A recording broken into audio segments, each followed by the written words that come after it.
ನಮಸ್ಕಾರ. ರಿವ್ಯೂ ಚಾನಲ್ಗೆ ಸ್ವಾಗತ. ನಾನು ಸೌಖ್ಯ ಗಾಂವ್ಕರ್. ರಾತ್ರೋರಾತ್ರಿ ಇದೆಂಥ ಸ್ಫೋಟಕ ಸುದ್ದಿ ಹೊರಬೀಳ್ತಾ ಇದೆ.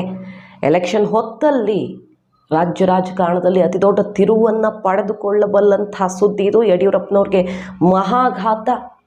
ಏನು ಹಾಗಾದರೆ ಮಾಹಿತಿ ಮುಂದೆ ಇಡ್ತಾ ಇದ್ದೀವಿ. ಮಿಸ್ ಮಾಡಿದ್ರೆ ನಮ್ಮ ಚಾನಲ್ನ ಸಬ್ಸ್ಕ್ರೈಬ್ ಮಾಡಿ, ಹಾಗೆ ನಿಮ್ಮ ಅಭಿಪ್ರಾಯ ಕಮೆಂಟ್ ಮಾಡಿ ತಿಳಿಸಿ. ಎಸ್ ವೀಕ್ಷಕರು, ಈಗ ತಾನೇ ಟಿಕೆಟ್ ಫೈನಲ್ ಮಾಡಿಸ್ಕೊಂಡು ತಾನಂದುಕೊಂಡಂತೆ ಹೈಕಮಾಂಡ್ ಮಟ್ಟದಲ್ಲಿ ಗೆಲುವು ಕಂಡುಕೊಂಡು ಬಂದಿದ್ದಾರೆ ಯಡಿಯೂರಪ್ಪನವರು. ಆದರೆ ಬರುವಷ್ಟೊತ್ತಿಗೆ ಅಂತಿಂಥ ಆಘಾತಕಾರಿ ಬೆಳವಣಿಗೆ ಅಲ್ಲ ಇದು.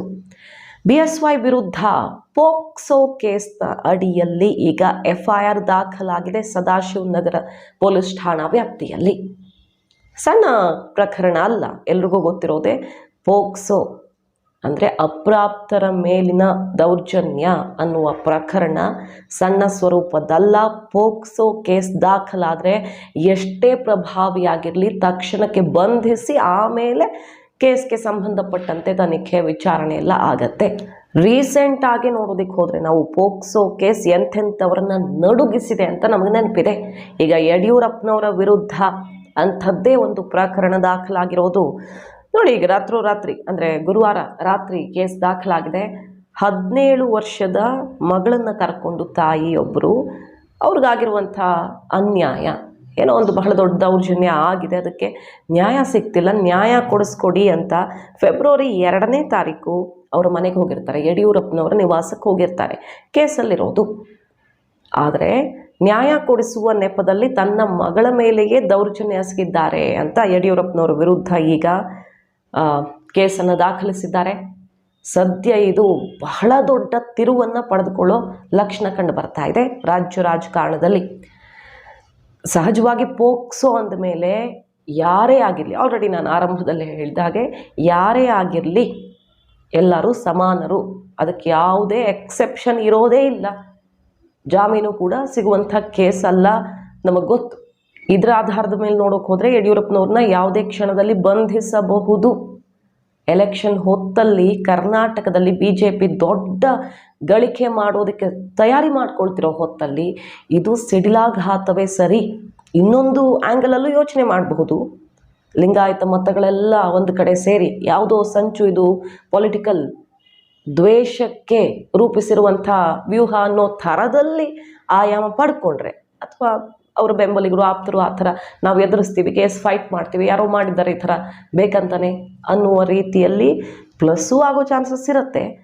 ಹೈಕಮಾಂಡ್ಗೆ ಮುಜುಗರ ಆಗೋ ಚಾನ್ಸಸ್ಸು ಇರುತ್ತೆ. ಮೋದಿ ಅಲೆ ಇರೋ ಹೊತ್ತಲ್ಲಿ ಯಡಿಯೂರಪ್ಪ ಕಾರಣದಿಂದ ಕರ್ನಾಟಕದಲ್ಲಿ ಇಷ್ಟು ದೊಡ್ಡ ಲಾಸ್ ಆಯಿತು, ಇದು ಪಕ್ಷಕ್ಕೆ ಕಪ್ಪು ಚುಕ್ಕಿ ಆಯಿತು ಅನ್ನೋ ಥರದ ಆಯಾಮವನ್ನು ಪಡ್ಕೊಳ್ಬೋದು. ಎರಡೂ ಸಾಧ್ಯತೆ ಇದೆ. BJPಗೆ ಯಡಿಯೂರಪ್ಪನವ್ರ ಮೇಲಿನ ಅನುಕಂಪ, ಈ ವಯಸ್ಸಲ್ಲಿ ಇಂಥ ಕೇಸ್ ಯಾರೋ ಹೊರಿಸಿದ್ದಾರೆ ಅನ್ನೋ ಥರದಲ್ಲಿ ಅನುಕಂಪವೂ ಸೃಷ್ಟಿಯಾಗಬಹುದು. ಇಲ್ಲವೇ ಪೋಕ್ಸೋ ಅಂದರೆ ಬೇರೆಯದ್ದೇ ಗಾಂಭೀರ್ಯತೆ. ಪೋಕ್ಸೋ ಬಿತ್ತು ಅಂದಮೇಲೆ ಆಯಿತು, ಅವ್ರನ್ನ ಬಂಧಿಸಬೇಕು ತಕ್ಷಣಕ್ಕೆ, ಮತ್ತು ಕಾನೂನಿನ ಮುಂದೆ ಎಲ್ಲರೂ ಸಮಾನರು. ಈ ರೀತಿ ಕೇಸನ್ನು ಯಾರಾದರೂ ಸುಮ್ಮನೆ ಬಂದು ತಮ್ಮ ಇಮೇಜ್ಗೂ ಕಳಂಕ ತಂದುಕೊಳ್ತಾರಾ ಅನ್ನೋ ಥರದಲ್ಲೂ ವಾದ ಕೇಳಿಬರಬಹುದು, ಕೈಗೂ ಅಸ್ತ್ರ ಆಗಬಹುದು. ಸೊ ಎರಡೂ ಚಾನ್ಸ್ ಇದೆ.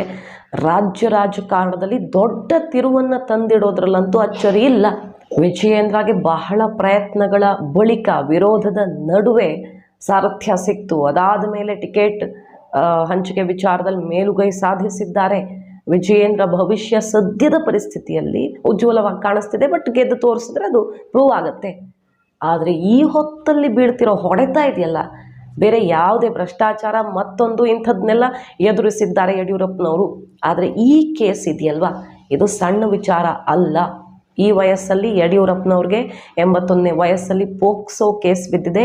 ಯಾವುದೇ ಕ್ಷಣದಲ್ಲಿ ಅರೆಸ್ಟ್ ಕೂಡ ಆಗಬಹುದು. ಸೊ ಹೈಕಮಾಂಡ್ ಈ ನಿಟ್ಟಿನಲ್ಲಿ ತಲೆಕೆಡಿಸ್ಕೊಳ್ಬೇಕಾದಂಥ ಬೆಳವಣಿಗೆಯೇ.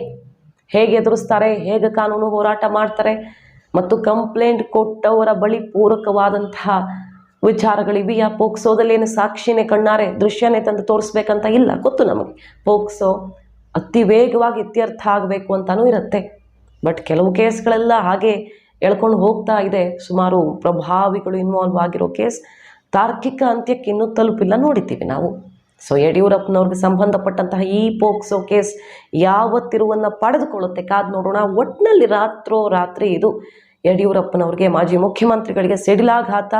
ಒಮ್ಮೆ ಜೈಲು ವಾಸವನ್ನು ಅನುಭವಿಸಿ ಬಂದಿದ್ದಾರೆ. ಮತ್ತೆ ಈಗ ಅಂತಹ ಸಂದರ್ಭ ಬರುತ್ತಾ? ಮಾಹಿತಿ ನಿಮ್ಗೆ ಇಷ್ಟ ಆಗಿದ್ರೆ ಮಿಸ್ ಮಾಡಿದ್ರೆ ಚಾನಲ್ನ ಸಬ್ಸ್ಕ್ರೈಬ್ ಮಾಡಿ, ಹಾಗೆ ನಿಮ್ಮ ಅಭಿಪ್ರಾಯ ಕಮೆಂಟ್ ಮಾಡಿ ತಿಳಿಸಿ. Thank you.